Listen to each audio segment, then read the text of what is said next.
Hey friends, welcome back to more Reddit stories about entitled people, insane people, and all that kind of stuff. So be sure to subscribe for more Reddit content, and we're getting right into today's stories. Lady came all the way to my job to confront me after I hung up on her. I used to work in the cosmetics department for a very popular brand. We were always busy, and some days were non-stop. So this particular day was during the holidays, and I remember being behind the register with a crazy long line, along with other clients waiting to be helped, makeup appointments arriving, etc. This lady calls on the phone and is asking about a product from a different counter. I tell her I don't work for that brand, but I can transfer her over. She goes, "No, I don't want to be transferred. You can walk over there yourself and tell me if they have said product." I tell her every department is separate, and the person there will assist her. She completely disregards everything I said and repeats that I need to personally go over there and check.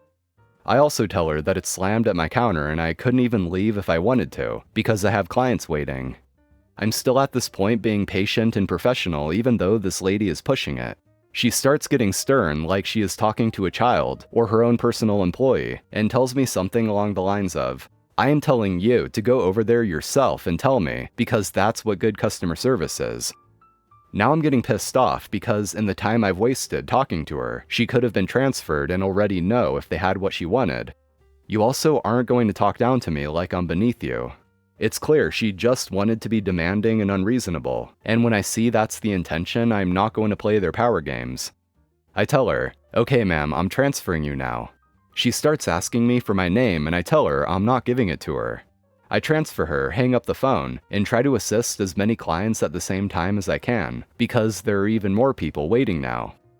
About 20 minutes later, I'm behind the register with the never-ending line of people. I see this one annoyed-looking lady who resembles the leprechaun from those horror movies come stalking over to my department, and she's just looking for trouble, I can tell. Don't ask me how I knew, but I had a gut feeling it was the lady from the phone earlier. She comes up to the counter, but not to where she is with the people waiting for help. She comes to the side of the counter like you would if you just wanted to ask a quick question.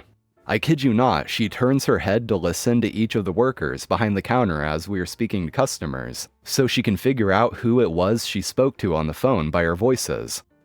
Now I knew it was her for sure, and I was in disbelief and honestly amused that this lady, who was too important to wait for a call to be transferred to the correct department, somehow had enough time to physically come to the counter to confront me. I'm watching her from the corner of my eye, but don't acknowledge her. By now, my coworkers have noticed this woman and her weird behavior, and I tell them I am pretty sure it's the crazy lady who called earlier. Leprechaun lady isn't saying anything, just eyeballing us and leaning in to hear us talk. Eventually she points to me and goes, "It was you." I look at her disinterestedly and say, "Excuse me?" She says that I'm the one who wouldn't help her on the phone earlier and she wants my name, the number to corporate, and to speak to a manager. Mind you, we are still slammed with customers and everyone is looking at her making a scene. I kept my cool because that was making her even more angry that I was being so nonchalant. I tell her now that she is here, she can go check the counter herself for the product. I also let her know that I'm still not giving her my name, because her behavior makes me feel incredibly uncomfortable, and that if she doesn't get away from me, I'm calling security. By now, she has pretty much everyone in the vicinity looking at her crazy, and she, I guess, decided not to push her luck and finally left in a huff. That was one of the most ridiculous encounters I had at that job. She clearly had too much time on her hands and wanted to use it to go cause problems. I can only imagine the issues she causes everywhere she goes. You need to get your priorities straight, now. I'm sending a special shout out to all teachers who are starting the new school year. I was at a training yesterday morning. 24 hours prior, my wife broke her ankle, pretty badly, like it had to be reset. I was with her all day that day, and yesterday during the training she was recovering from her surgery while I learned how to use IXL, a math program that's pretty easy to figure out for the most part. The night before the training, my wife and I discussed the financial aspect of missing days, and though I took the day off when she broke her ankle, obviously, we both decided I would go to the aforementioned yesterday's IXL training. I get there a minute early, or 14 minutes late according to the USAF, and situate myself. I open up all the websites they say to, do the Padlet AI welcome page drawing they request of me, and get ahead of the program. The rest of the room is jibber-jabbing as the presenter and the other district personnel meander around the room. I see a text from my mother-in-law, and as she's at the hospital with my wife, I decide to look at it. Gina, my wife, is asking about my pay. Her phone got an alert about a payment. My Rapid card has an alert that goes to her phone, but her phone died before she could see how much. I decide to log in to my access page to see how much, and tell her whether we are covered for the deductible that they haven't collected yet. It literally took 20 seconds to do this, and of course, this is when Miss Low Glasses decides to pretend she's my teacher. She pokes me on the shoulder repeatedly. I'm pretty sure she thinks she's tapping me, but it's uber aggressive, and says, "You need to look at the screen she's showing you." I start to comment back by saying, "Sorry, I was just..." Then she interrupted me abruptly, shouting enough for God and Satan to hear, "You need to get your priorities straight." Enter malicious compliance. I was so embarrassed and pissed at the same time. It was totally uncalled for. It was when everyone was jibber-jabbing, and it was to check on an important time-sensitive thing. It made me realize that, yes, I do need to get my priorities straight. I replied just as loudly as I had everyone's ear now. "You know what? I do need to get my priorities straight. My wife's in the hospital. I'll be leaving now." And I walked out. The lady looking at me through her lowered glasses scoffed, and the other district personnel pulled her aside and chided her as I walked out. One of my homies yelled out, "Love you, OP. It's gonna be fine. Text me," as I left. Calling the cops on a woman who broke into my house to use the bathroom. This happened last weekend. Here's the story. It was a lazy Saturday afternoon, and I was at home enjoying some peace and quiet. I live in a suburban neighborhood where most people keep to themselves. My house is on a corner, so I get a lot of foot traffic passing by, especially on weekends. Around 2 p.m., I heard someone frantically knocking on my door. I wasn't expecting anyone, so I ignored it at first, thinking it was just a solicitor or something. But the knocking turned into pounding, and then I heard someone yelling, "Hello, is anyone home? It's an emergency." I got up to see what was going on and opened the door to find a woman, maybe in her 40s, looking desperate.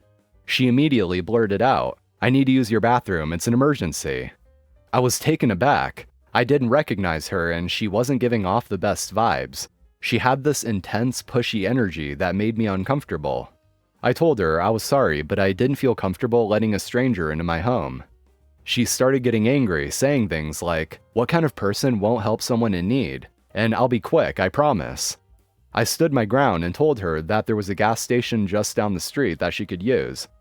Before I could react, she pushed past me and ran into my house, heading straight for the bathroom. I was completely shocked. I followed her, telling her to get out, but she just slammed the bathroom door shut. I didn't know what to do. I felt violated in my own home, so I grabbed the phone and called the police. I stood outside the bathroom door telling her that I had called the cops and she needed to leave immediately. She yelled back that I was being ridiculous and that she would be out in a minute. The police arrived quickly, and when they did, she finally came out of the bathroom, acting all indignant. She tried to argue with the officers, saying that I was overreacting and that she just needed to use the bathroom. The cops weren't having it. They escorted her out and gave her a stern warning, but they didn't arrest her. Now I'm left wondering if I did the right thing. Some of my friends think I overreacted by calling the cops, saying I could have just waited it out and let her leave. Others think I was completely justified, considering she broke into my house.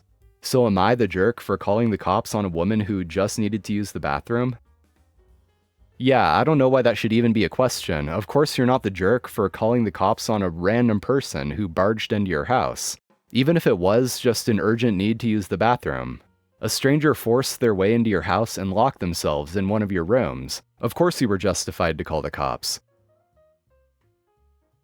Old couple crashes our private movie screening, then tries to get us kicked out of the theater. Browsing the sub has reminded me of an encounter that happened back when I was in college. At the small town where my college was located, there was a small independent movie theater that had the option to rent out one of their screens for a private showing, and that's what me and my friends did for a birthday.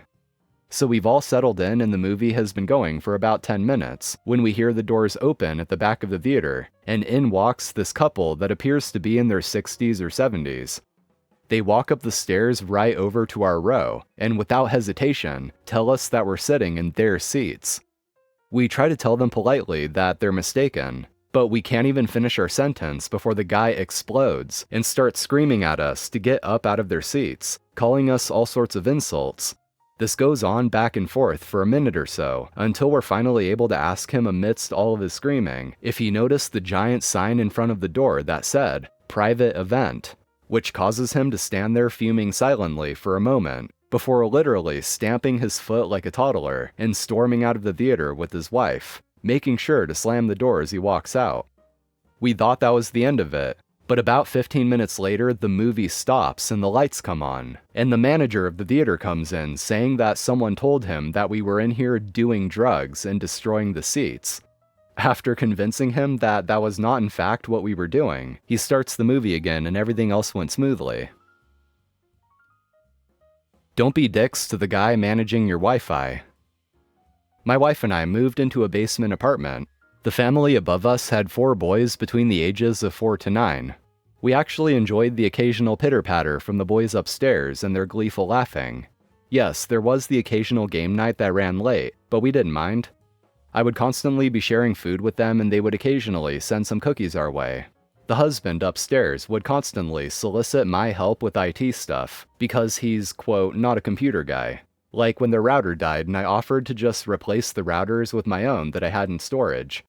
Everything was great between us and them, until it wasn't. It's important to note that the wife upstairs was the landlord's daughter. It's also important to note in our rental contract, we were guaranteed in point blank, no uncertain terms, that we would get quiet enjoyment after 7 p.m.